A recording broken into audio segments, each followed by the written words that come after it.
बिस्मिल्लाहिर्रहमानिर्रहीम। Property plan and equipment chapter 10 Kaif 1 lecture 3। तो हमने बात की थी इनिशियल रिकॉग्निशन की। तो इनिशियल रिकॉग्निशन में हमने दो चीजें, जो रिकॉग्निशन क्राइटेरिया था वो ये था कि दो चीजें जो हैं वो हम देखते हैं। फ्यूचर इकोनॉमिक बेनिफिट वो प्रोबेबल होने चाहिए, मोर देन 50% चांस होना चाहिए कि हमें फ्यूचर में उस पर्टिकुलर आइटम से इकोनॉमिक बेनिफिट मिलेंगे, और जो कॉस्ट है वो रिलायबली मेजरेबल हो। तो यहां पे मसला ये आ रहा था कि हमने ये देखना था कि जो कॉस्ट है उसमें से या एक्सपेंडिचर्स हैं जो, ठीक है, उनमें से हमने किन को कैपिटलाइज करना है, यानी कि एसेट की कॉस्ट में शामिल करना है, और किन को हमने एक्सपेंस आउट कर देना है स्ट्रेट अवे। तो कॉस्ट की डेफिनेशन की गई है जी, cost is the amount of cash और कैश इक्विवेलेंट्स। अब कैश इक्विवेलेंट कोई भी चीज हो सकती है। फॉर एग्जांपल आपके पास बॉन्ड्स पड़े हुए हैं, वो आपने दे दिए। कोई शॉर्ट टर्म इन्वेस्टमेंट है, वो आपने ट्रांसफर कर दी। Paid and the fair value of other consideration given to acquire an asset. अब कैश या कैश इक्विवेलेंट है, इनकी अपनी एक डेफिनेट वैल्यू होती है, ठीक है। लेकिन आगे हम देखेंगे एक्सचेंज वाला टॉपिक जो है कि सम टाइम ऐसा होता है कि आप एक एसेट को एसेट के अगेंस्ट एक्सचेंज कर रहे हैं। तो fair value of other consideration जो है, ये इशू उस वक्त डेवलप होता है जब आप एसेट को एक्सचेंज कर रहे हैं। तो जो आपने एसेट दिया है उसकी जो फेयर वैल्यू है वो नए एसेट की कॉस्ट कंसिडर होगी at the time of acquisition, जो उसकी फेयर वैल्यू है। और कंस्ट्रक्शन, और सम टाइम ऐसा भी होता है कि आप एक एसेट को कंस्ट्रक्ट कर रहे होते हैं खुद से, तो उसकी जो कॉस्ट ऑफ कंस्ट्रक्शन है वो भी क्या कहते हैं उसको शामिल हो जाएगी कॉस्ट में। वो अभी आपके सिलेबस में शामिल नहीं है कि कंस्ट्रक्टेड एसेट को कैसे डील करना है। अब यहां पे स्टेप वाइज जो मैंने आपको चीज बताई थी कि एक सिंपल रूल वो ये था कि तीन चीजें जो हैं वो आपने याद रखनी है, ठीक है, कि कौन सा एक्सपेंडिचर है जिसको हमने कैपिटलाइज करना है, यानी कि एसेट की कॉस्ट में शामिल करना है। तो वो बिफोर यूजेज, या वो एक्सपेंडिचर जो एसेट की एफिशिएंसी को इंक्रीज करें, या वो जो एसेट की वैल्यू को इंक्रीज करें। तो ये दो एक्सपेंडिचर तो चले जाएंगे सब्सीक्वेंट एक्सपेंडिचर्स में, यानी कि एसेट को एक्वायर करने के बाद, ठीक है। असल जो चीज है वो है कि एसेट को यूज करने से पहले जो हम उस पर एक्सपेंडिचर करते हैं विच आर नेसेसरी, यानी कि वो एक्सपेंडिचर अगर हम ना करें, जैसे मैंने यहां पे एग्जांपल दी थी कि machine can not be used unless installed, जब तक हम उसको इंस्टॉल नहीं करते वो यूज हो ही नहीं सकती। तो ऐसे एक्सपेंडिचर जो कि नेसेसरी हैं एक एसेट को यूज करने के लिए, वो हम क्या करेंगे, कैपिटलाइज करेंगे।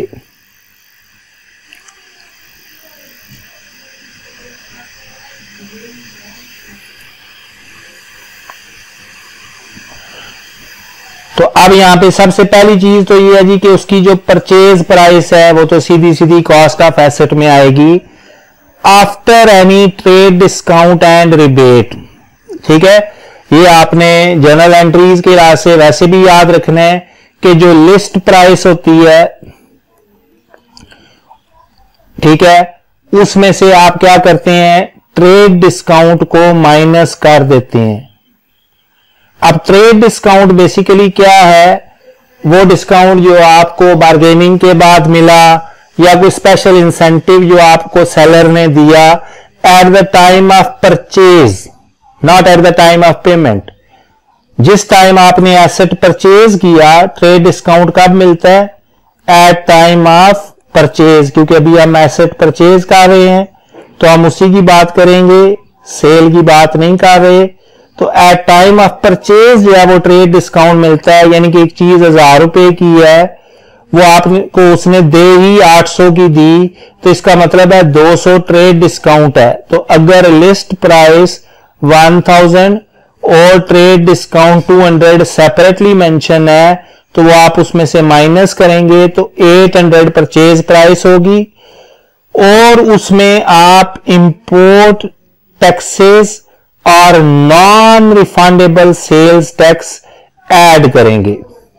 तो सबसे पहली बात तो ये हो गई कि अगर हम बात करें परचेज प्राइस की, तो परचेज प्राइस के अंदर जो एडजस्टमेंट होनी है, तो जो भी परचेज प्राइस है उसको लिस्ट प्राइस भी कहता है, वो जो टैग प्राइस भी कहलाती है, उसमें से आप माइनस कर देंगे क्या, ट्रेड डिस्काउंट, और प्लस कर देंगे नॉन रिफंडेबल।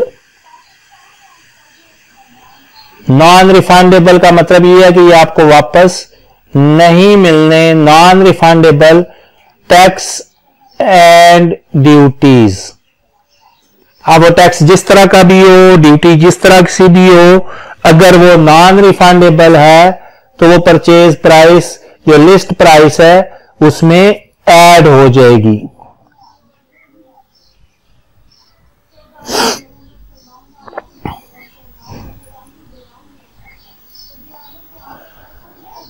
अब उसमें प्लस क्या करना है, यहां पे प्लस लिखा हुआ है, लेकिन आप वही बेसिक कॉन्सेप्ट अप्लाई करें कि the directly attributable cost of bringing the asset to the location, यानी कि आपने उस पर किराया वगैरह दे दिया, and condition necessary for it to be capable of operating in the manner intended by management, कि वो कंडीशन जो कि उसमें लाना जिसके लिए उसको जरूरी है कि वो ऑपरेट हो सके, जैसे मैंने एग्जांपल दी थी इंस्टॉलेशन की। तो अब यहां पे अगर आप देखेंगे जो नीचे एग्जांपल्स दी हुई हैं, employees cost arising directly from installation, तो ये किस में आ जाएगा, कैपेबल ऑफ ऑपरेशन में, ठीक है। The cost of site preparation, ये भी कैपेबिलिटी ऑफ बीइंग ऑपरेटेबल, कि वो कैपेबल हो जाए कि हम उसको यूज कर सकें, उसका जो इंटेंडेड यूज है उसके काबिल हो जाए वो। Initial delivery and handling cost, ये किस में चली जाएगी, bringing it to the location, यहां पे आपने उसको लेके आना है, ठीक है।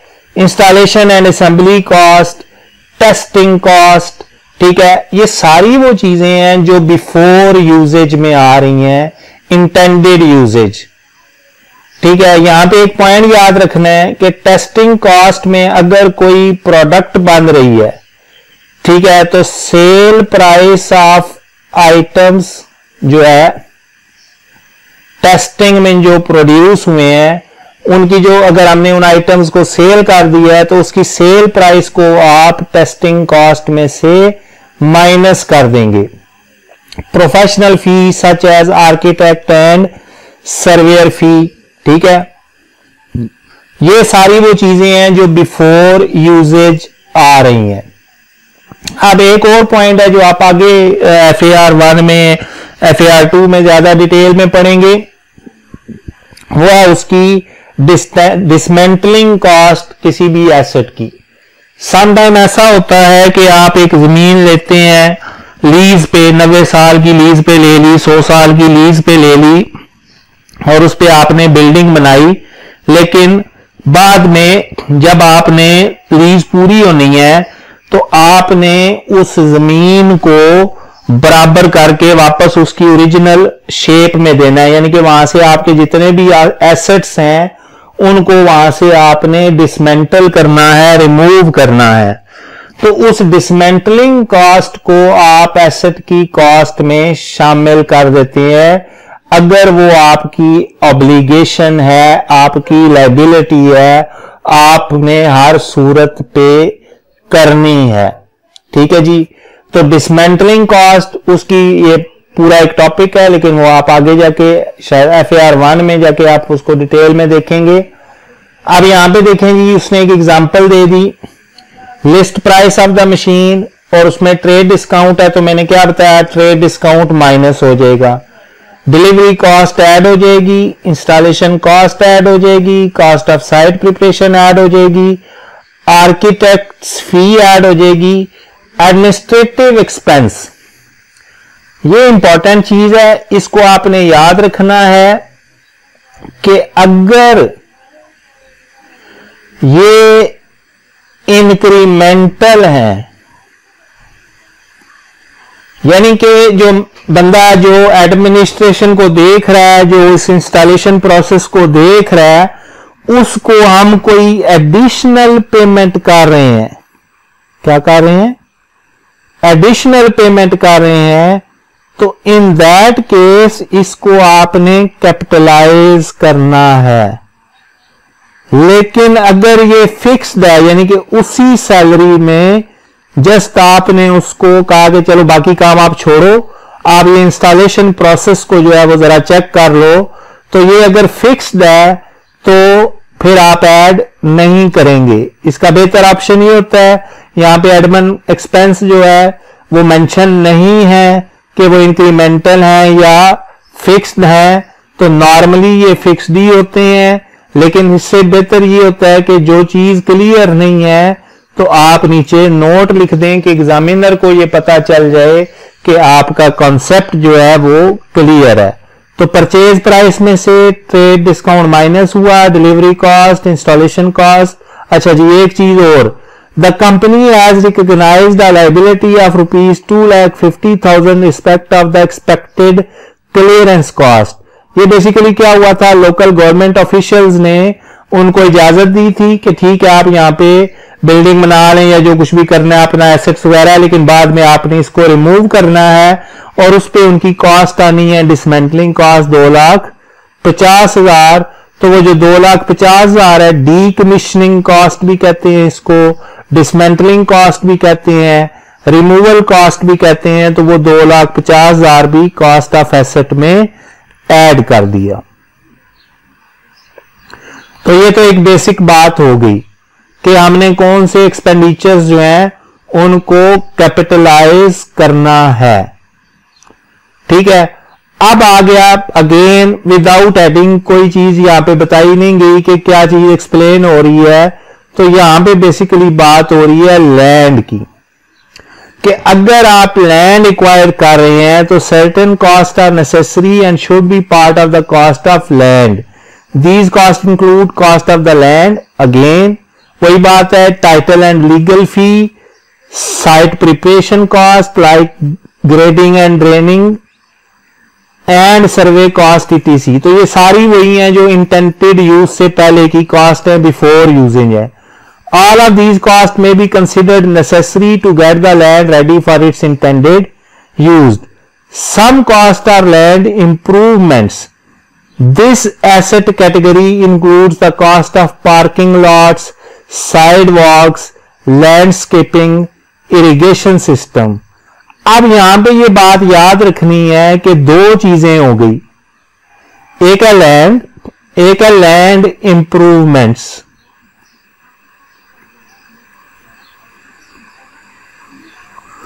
जो लैंड है ये डेप्रिसिएट नहीं होती, नॉट डेप्रिसिएटेड, और ये जो लैंड इंप्रूवमेंट्स हैं ये डेप्रिसिएबल आइटम्स हैं। ठीक है, इनकी डेफिनेट लाइफ है। ठीक है, so land is considered to have indefinite life and is not depreciated, whereas land improvements do wear out and must be depreciated.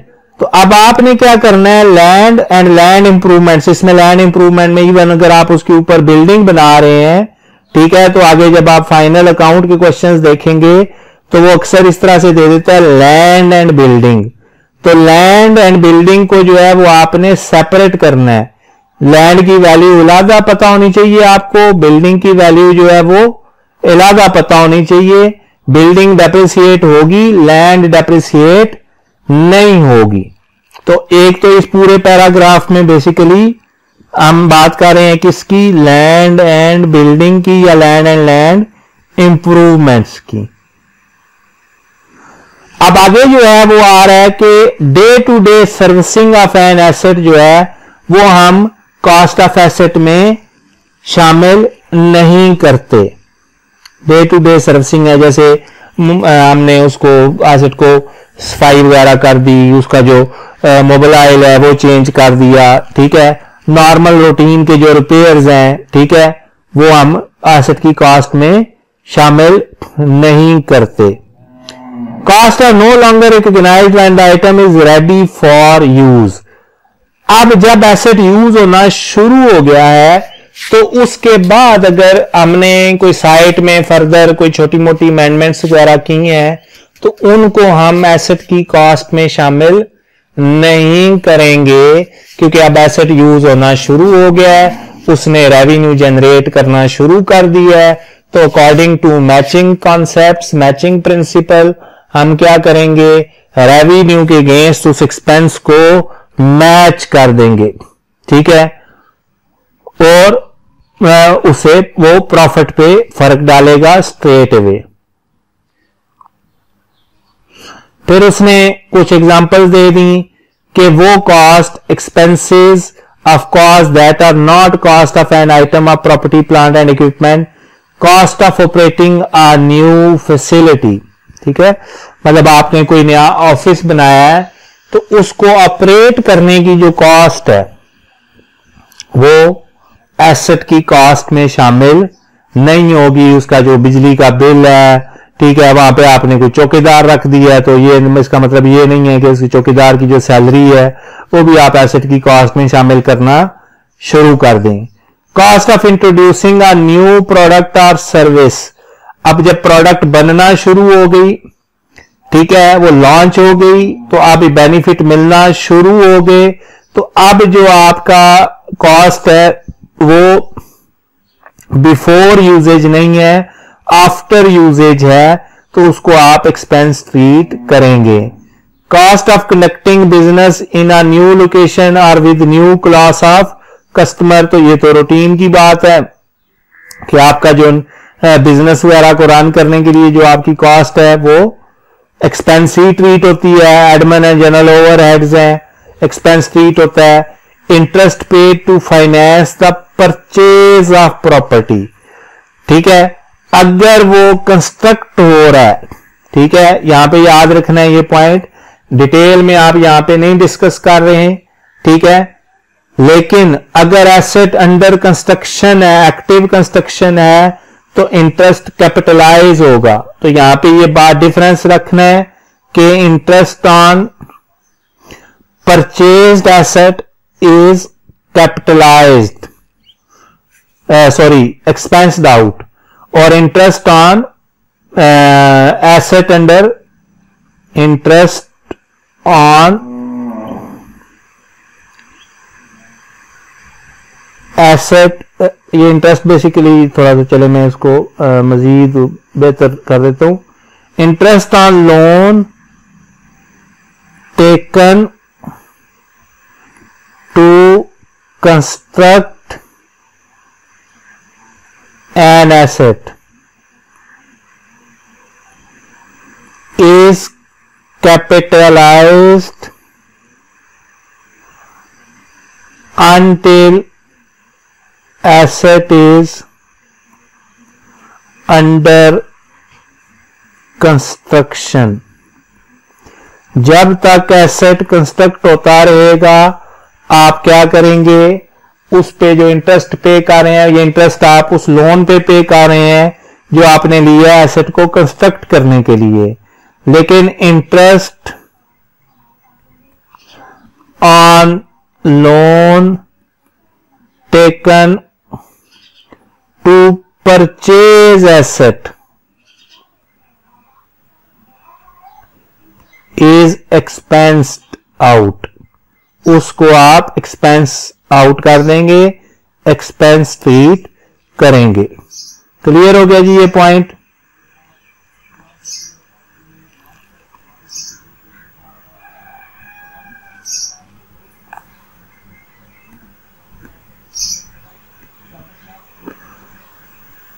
हाँ जी, the acquisition of new machinery is accompanied by employ training. अब ये point क्या है कि आप एक नई मशीन परचेज करते हैं और जो वेंडर है वो आपसे कुछ पैसे ले रहा है इस बात के कि वो आपके एम्प्लॉय को ट्रेन करेगा। अब नॉर्मली ये हो रहा है कि आपका जो ट्रेनिंग कॉस्ट है अगर आप उसको देखते हैं तो ये ओवर द ईयर्स इसने आपको बेनिफिट देना है, तो फ्यूचर इकोनॉमिक बेनिफिट है। लेकिन बेसिकली इशू ये है कि आपका उस इकोनॉमिक बेनिफिट पे कोई कंट्रोल नहीं है। ठीक है, तो इसका मतलब क्या होगा कि जब आप ट्रेनिंग बेशक एम्प्लॉय को मिल रही है उससे आपको फ्यूचर में इकोनॉमिक बेनिफिट मिलेगा लेकिन कंट्रोल नहीं है, तो वो क्या कह रहा है जी, the normal rule is that training cost are expensed. तो हम उसको कैपिटलाइज नहीं करेंगे, एसेट की कॉस्ट में शामिल नहीं करेंगे, बल्कि उसको एक्सपेंस ट्रीट करेंगे। The logic is that training attaches to the employee not the machine and an employee is not owned by the company. यहां पे ओन्ड का वर्ड यूज हुआ है, ओनरशिप लाजमी नहीं है क्योंकि हम ऑलरेडी देख चुके हैं रेगुलेटरी फ्रेमवर्क वाले जो चैप्टर्स हैं कि सबस्टांस ओवर फॉर्म का कॉन्सेप्ट कि हम लीगल पोजीशन को देखते ही नहीं है। और on rare occasions justification for capitalisation of very specialised training cost. अब ये बड़ा इंपॉर्टेंट पॉइंट है, यही वो चीजें हैं छोटी छोटी जो कि आपको याद रखनी होती हैं। आपने एक ऐसा एसेट खरीदा है जो आप ही यूज कर रहे हैं, यानी कि आपके अलावा कोई यूज कर ही नहीं रहा, आपका कोई कंपेटिटर ही नहीं है। अब उस एसेट को यूज करने के लिए जो ट्रेनिंग एम्प्लॉइज को दी है उस ट्रेनिंग का कोई और बेनिफिट ले ही नहीं सकता। जब कोई और बेनिफिट नहीं ले सकता तो इसका मतलब है उस बेनिफिट पे आपका कंट्रोल है। तो इन दैट केस वो कहता है where the training is company specific and benefits many period is made, but this is the exception rather than the rule। ये exceptional circumstances की बात कर रहा है वो, ठीक है, ये normal circumstances की बात नहीं हो रही।